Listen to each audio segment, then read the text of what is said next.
Guys, India में opportunities और employment दोनों की ही कमी नहीं है, लेकिन फिर भी आज भी इंडियन यूथ एम्प्लॉयमेंट को लेकर सबसे ज्यादा टेंशन में रहता है। यार, ये जॉब क्यों नहीं मिल पा रही? क्या आपने कभी सोचा है? जो कंपनीज इंडिया में इंडियन यूथ को रिक्रूट करती हैं, उसका इसके बारे में क्या ख्याल है पता है? वो ये कहती हैं कि इंडिया में यूथ की कमी नहीं है, लेकिन स्किलफुल, स्मार्ट, एम्प्लॉयबल यूथ की बहुत कमी है। और जो यूथ स्किलफुल है और स्मार्ट है, उसके लिए जॉब की कोई कमी नहीं है। अब इसको थोड़ा मैं स्टोरी के थ्रू समझाने की कोशिश करता हूं, ध्यान से समझिएगा, जिससे आपको ज्यादा समझ में आएगा। एक बार दो दोस्त थे, एक का नाम था सतीश, दूसरे का नाम था महेश। दोनों ने स्कूलिंग, कॉलेज सब साथ में पूरा किया। मजे की बात यह थी कि उनकी सेम ही कंपनी में जॉब लग गई। दोनों ने बहुत हार्डवर्क किया पूरे साल भर। साल भर बाद उनका प्रमोशन होना था। तो जिस दिन प्रमोशन था उस दिन बॉस आए।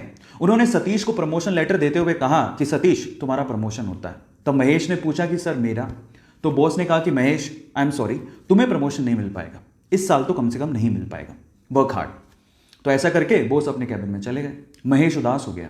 महेश सोचने लगा कि सेम स्कूल से किया, सेम कॉलेज से किया, एक साल मैंने भी हार्डवर्क किया है, मेरा प्रमोशन क्यों नहीं हुआ? अब दिमाग में उस टाइम क्या बातें आती है पता है? भाई, यहां तो बटरिंग से प्रमोशन होता है। जरूर सतीश ने बटरिंग की होगी बॉस की, और उसको गुस्सा आ गया। उसने सोचा मैं कल से नहीं आऊंगा। वो बॉस के कैबिन में गया और बॉस को बोलता है कि बॉस, अब मैं कल से तो नहीं आऊंगा, आई एम सो सॉरी। तो बॉस ने कहा कि क्यों नहीं आओगे? तो वो कहता है कि बॉस, मैंने बहुत हार्डवर्क किया पूरे साल भर, लेकिन मेरा प्रमोशन नहीं हुआ।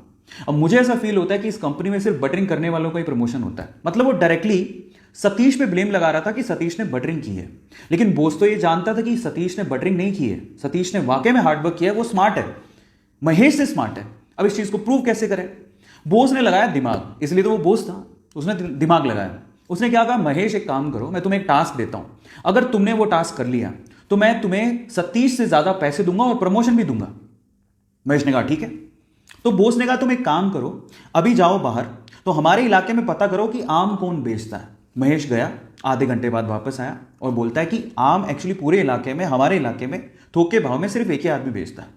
तो फिर बॉस ने कहा महेश एक और काम करो, अब जाके पता करके आओ कि वो कितने कितने रुपए किलो में आम बेचता है।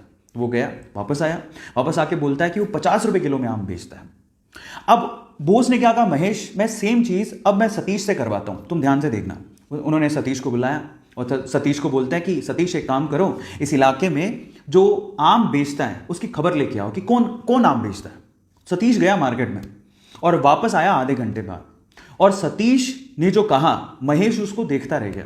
सतीश ने कहा बॉस, यहां पे आम सिर्फ एक ही आदमी बेचता है और वो 50 रुपए किलो बेचता है, लेकिन उसके पास टोटल 60 से 70 किलो आम है और वो एक साथ अगर हम खरीद ले वो 40 रुपए किलो में दे देगा। और अगर हमने 40 रुपए किलो में वो 60 से 70 किलो आम बेच दिए और हमने अगर 50 रुपए किलो में से सेल किया तो हमें बहुत प्रॉफिट होगा। और आगे आने वाले समय में हम लोग आम में भी अपना हाथ आजमा सकते हैं, आम के बिजनेस में भी। अब आप समझिए कि सतीश और महेश में क्या फर्क था। आप समझ पा रहे हैं कि स्मार्टनेस और स्किल का क्या मतलब होता है। आज का यूथ क्या है ना, सिर्फ इस फिलॉसफी में, ज्यादातर यूथ इसी फिलॉसफी में जीता है कि इतने में इतना ही मिलेगा। जब आप ये सोचते हो कि इतने में इतना ही मिलेगा तो प्रमोशन की आस आपने रखी क्यों है? वो बहुत इंपॉर्टेंट है। मैं हमेशा एक बात बोलता हूं, आप जिस भी कंपनी में काम कर रहे हो या आप जो भी करना चाह रहे हो, अगर वो आपको 100 रुपए देती है ना, तो आप 50 रुपए का काम करके मत दो, आप उसको 200 रुपए का काम करके दो। आप उसको अपना आदी बनाओ। जब आप उसको अपना आदी बना लोगे तो आप जिंदगी में प्रमोशन के लिए या एम्प्लॉयमेंट के लिए टेंशन में कभी नहीं रहोगे। तो अब आपको समझ में आया होगा कि एक्चुअल में क्या मीनिंग है, क्यों लोग एम्प्लॉयमेंट को लेके इतना टेंशन में रहते हैं। सो गाइस, मेरी तरफ से मैंने समझाने की कोशिश करी है। ऐसी अमेजिंग स्टोरीज के लिए यूट्यूब पे हमारे चैनल को सब्सक्राइब कर लीजिए, और अगर आप इंस्टाग्राम पे देख रहे हैं तो मुझे फॉलो करना मत भूलिएगा, और इस स्टोरी को लोगों के साथ शेयर जरूर करिएगा ताकि वो समझें कि यूथ और स्किलफुल यूथ में क्या फर्क है। Thank you so much.